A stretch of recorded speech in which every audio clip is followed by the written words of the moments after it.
Over the years, our family's had a share of health problems. So prescriptions are a part of our life. Before we went to the big box store. We both thought it would help us save. But with the long lines and impersonal service, filling prescriptions became a chore. That's when a friend recommended D&H. Now Tristan knows our prescriptions. Brenda always helps us find the right vitamins. And after Dad's fall, Monica's been a real expert with all our home medical needs. All without the lines. Trust and service. That's our D&H.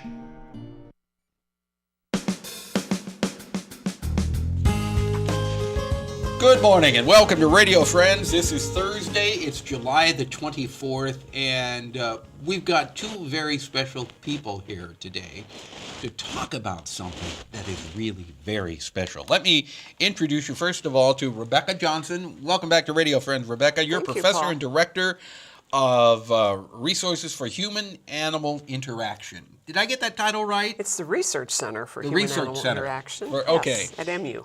Yes, and you brought along a veteran with you. Yes, I brought along a friend and colleague, Mike Fayette, who was a colonel in the U.S. Army. Good to have you here. Nice to meet you. When you came in, I said, I call you Colonel? You said, no, call me Mike. Correct. All right, but you're still a Colonel, Mike. I'm just Mike. Good to have you here, Mike. And you were a veteran. Yes, sir. You left the military, was it last year? Yes, medically retired in 2013, yes. And when I asked you where were you deployed, you had multiple deployments, didn't you? Correct, yes. You were injured?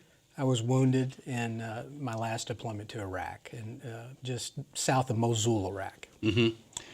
This is where Rebecca comes in then. Tell me what you're doing. Well, as you know, Paul, we have the Veterans and Shelter Dogs project that has been ongoing for 2 years. We are training service dogs for veterans who have post-traumatic stress disorder, and these dogs are remarkably helpful to them in a number of wonderful ways. We work with shelter dogs, so we're rescuing shelter dogs to help them become helpmates for veterans.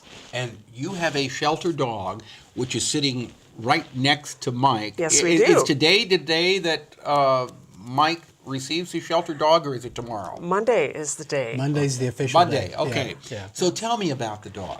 Well, Whiskey is approximately 2.5. You know, it's hard to tell with a shelter dog. And he has been in our program since August.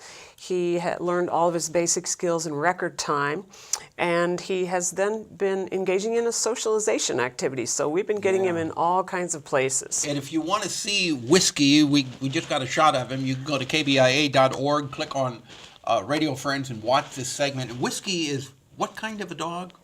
Good question. Yeah, good question. He's a mix. He's a lot of, he's kind of like me. He's a lot of little of everything. Yeah. And now, why is Whiskey so important to you, and what will you and Whiskey be doing together? yeah, whiskey's important to me because, as Dr. Johnson said, I also suffer for post-traumatic stress disorder. So Whiskey's presence has a calming, palpable effect on me. Just the fact that he's with you. Just the fact he's with me, I feel safer. He also performs tasks for me. If I should fall, I have a traumatic brain injury as well, so I have a little bit of a emotion issue, stability issue. He's there to assist me with the stability and mobility, but should I fall, he'll bark. Should I need lights turned on or off, he can do that. He can turn the lights on and off? Yes, he can. He can turn the switches on and off? Yes, sir, he can. This dog is smarter than I am. There's no doubt in my mind. Yeah. What is amazing, people who do not have dogs or cats don't realize how intelligent they are. There's nothing you could say that can tell me that a dog cannot reason. He's He's incredibly intuitive. He's incredibly intuitive. He reads my emotion. I believe you. He looks in my eyes. He watches me. I have a friend who's a veteran who also has a service dog, and for some time I observed them as I was training with Whiskey. And the relationship, the symbiosis, if you will, is readily apparent even to someone that's untrained, how better that veteran's life became because of his service dog, how much more open he was to healing. And that's one thing that Whiskey affords me. Right. Yeah. Whiskey will be more than a service dog to you. Whiskey will be a member of your family. Absolutely. He is a member of the family. Yes. Yeah, and that's the other thing. My wife, who we went to this, we were telling Rebecca the other day, we went to the store, and my wife and I had to split up because she had to go get something and I had to go get something. But my wife, when we came out, she remarked two things. She said, one, you don't look like you normally look, which is anxietous. And two, she said, I feel safer knowing he's with you. Yeah. So you're right. Now, whiskey can go anywhere that you go.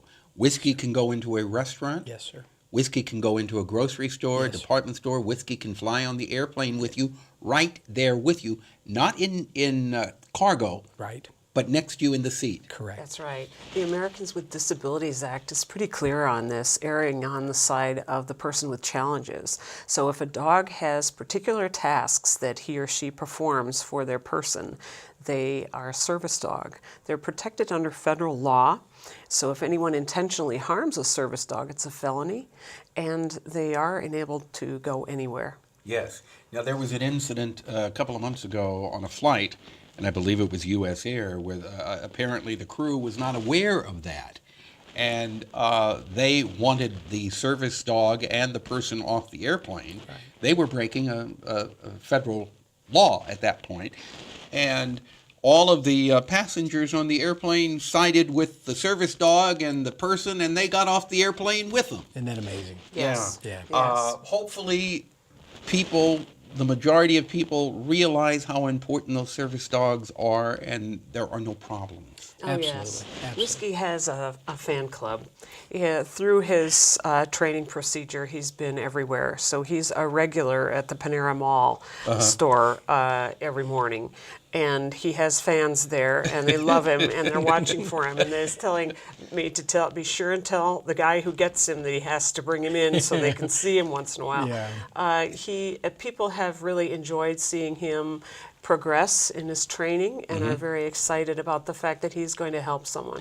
Now, if listeners this morning, if they see someone with a service dog, is it not appropriate to go up and pet that service dog? It's highly inappropriate to do that. It's inappropriate. Do not pet the It service dog. distracts Whiskey and other service animals from their job. And they're actually working, constantly working. He's constantly on alert. He's constantly reviewing the environment. And so to pet him would cause him to distract from his duties. And Whiskey loves to work. Yeah. He loves to play too, and he knows there's a time for play and a time for exercise.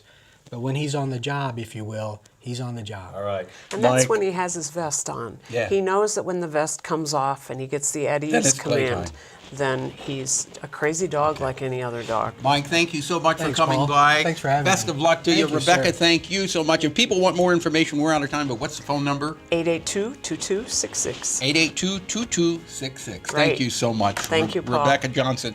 Tomorrow, Maplewood Barn and Nutrition and Dietetics. Our program directed by Travis McMillen, Reynolds Journalism Institute.